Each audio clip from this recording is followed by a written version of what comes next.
ఒకప్పుడు వాడి దగ్గర ఆశ తప్ప ఆస్తి లేదు. చేతిలో ఒక చిన్న కెమెరా, గుండె నిండా ప్రపంచాన్ని చూడాలన్న కోరిక.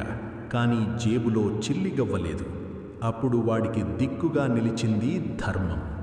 దేశంలోని పుణ్యక్షేత్రాలు తిరుగుతూ ఇది మన చరిత్ర, ఇది మన గొప్పతనం అని వీడియోలు తీసేవాడు. అది చూసి హిందువులు పరవశించిపోయారు.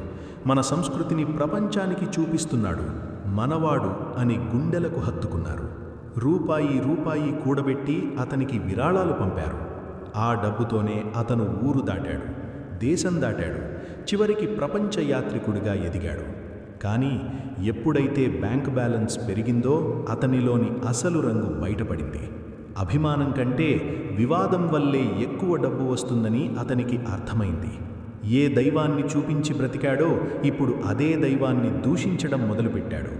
ఏ జనం చేతులు పట్టుకొని పైకి లేచాడో ఇప్పుడు వాళ్ల నమ్మకాలనే హేళన చేస్తూ కంటెంట్ సృష్టిస్తున్నాడు. కృతజ్ఞత లేని ఆ యాత్రికుడు ప్రపంచాన్ని గెలిచానని అనుకుంటున్నాడు. కానీ తన మూలాల్ని, తనని నమ్మిన వాళ్లని మోసం చేసి తన వ్యక్తిత్వాన్ని శాశ్వతంగా ఊడిపోయాడు. నీతి ఉన్నవాడికి మనిషి స్థాయిని పెంచుతుంది. కానీ సంస్కారం లేని డబ్బు మనిషిలోని మృగాన్ని నిద్రలేపుతుంది.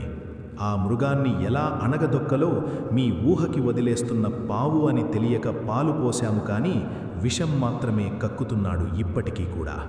ఇప్పటికైనా నిద్రలేవండి, పడుకుంది చాలు. ఈరోజు వీడు, రేపు వీడిని చూసుకొని ఇంకో 10 మంది చూస్తూ ఉంటారా? ఏమైనా చేస్తారా?